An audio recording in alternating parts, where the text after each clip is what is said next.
দেখো আজকে তোমাদের সঙ্গে একটা চিকেনের রেসিপি শেয়ার করব। এর জন্য আমি চিকেনটাকে ম্যারিনেট করে নিয়ে নিয়েছি, আর আদা রসুন বাটা নিয়েছি, তার সঙ্গে নিয়েছি গোটা গরম মশলা। আর গোটা গরম মশলার মধ্যে রয়েছে হচ্ছে জিরে, আর হচ্ছে গোটা গরম এলাচ, লবঙ্গ, দারুচিনি, এই তিনটে। এবার কড়াইয়ে আমি তেল দিয়ে দিয়েছি, ঠিক আছে। তেলটা যতক্ষণ না গরম হচ্ছে ততক্ষণ কিন্তু আমরা কিছু দেবো না কড়াইয়ের মধ্যে। এরপর পেঁয়াজ আর টমেটো আমি কুচি করে রেখেছি, আর এখানে মশলা পেস্ট করা আছে।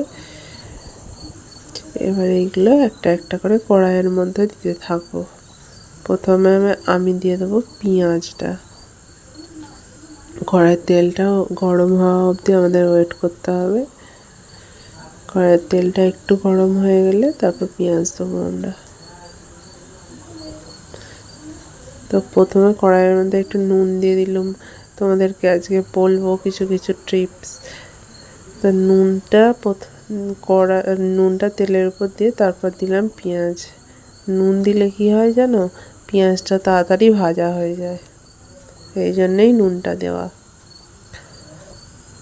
তো পেঁয়াজটা দিয়ে দিলাম, কুচি করে রাখা পেঁয়াজ। তারপর দেবো, পেঁয়াজটা একটু করে ভেজে নেবো প্রথমে।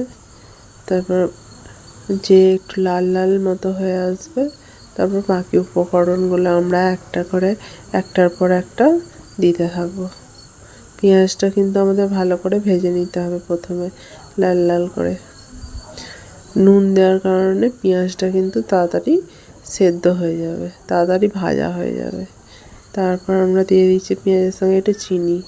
চিনি চিকেনে দিলে কালারটা ভালো আসে। এরপর দিয়ে দিচ্ছি আমরা হচ্ছে টমেটোটা দিয়েও ভালো করে ভাজতে হবে, যাতে টমেটোটাও পেঁয়াজের সঙ্গে গলে যায়।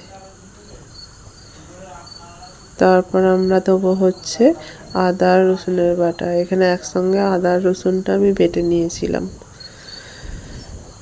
কি জানো তো, অল্প পরিমাণে মিক্সিতে বাটলে ভালোভাবে বাটা হয় না, অনেকটা পরিমাণ হলে তবে ভালো করে বাটা হয়। ওই জন্য আদা রসুনটা একসঙ্গে দিয়ে বেটে নিয়েছি।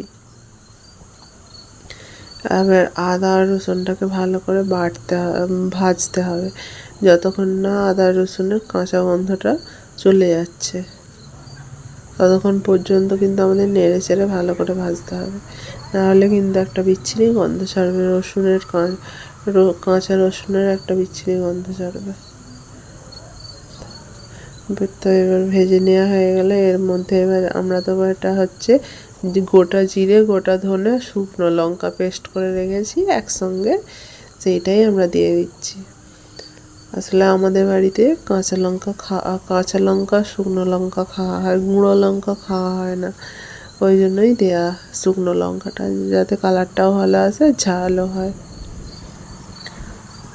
এটাকেও ভালো করে কষিয়ে নিতে হবে, নাহলে কিন্তু জিরে আর ধনের কাঁচা একটা গন্ধ রয়ে যাবে কিন্তু মাংসের মধ্যে। তো কষিয়ে নিচ্ছি মশলাটা আমরা। এরপর মশলাটা থেকে যখন দেখবে তেল ছেড়ে দিয়েছে, তারপর আমরা কিন্তু চিকেনটা এর মধ্যে দেবো, তার আগে না। তো এবার আমি দিয়ে দিচ্ছি হচ্ছে চিকেন। এখানে 1 কেজি পরিমাণে চিকেন আছে। চিকেনটাকে আমি হলুদ, সর্ষের তেল আর টক দই দিয়ে মাখিয়ে রেখেছি।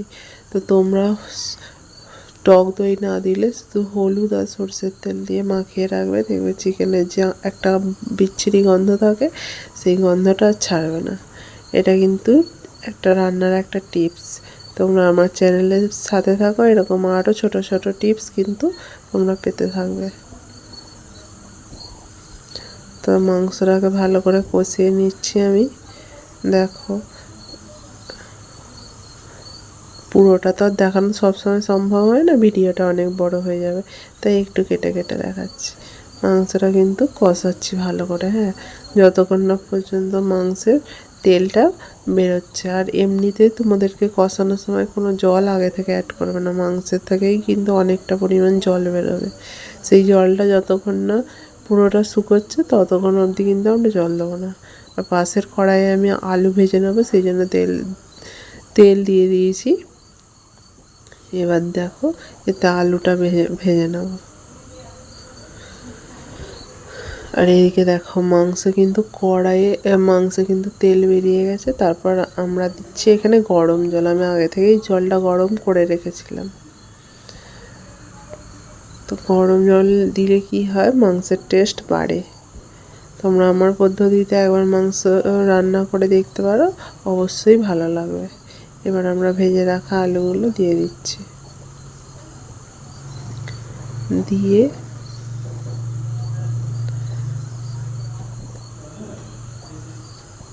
তারপর এবার ঢাকা দিয়ে দিতে হবে। যে দেখেছো জল দিয়েছি, তারপর ফুটে এসছে। এবার আমরা চাপা দিয়ে দেবো কড়াইটা, তাহলেই কিন্তু রেডি হয়ে যাবে লাল লাল ঝোল। দেখো ভাজার সময় আমি অনেকটাই নুন দিয়েছিলাম, পেঁয়াজ ভাজার সময়। আর হলুদ এতটা পরিমাণেই মাখানো ছিল যে আলাদা করে আর হলুদ দেওয়ার দরকার হয়নি।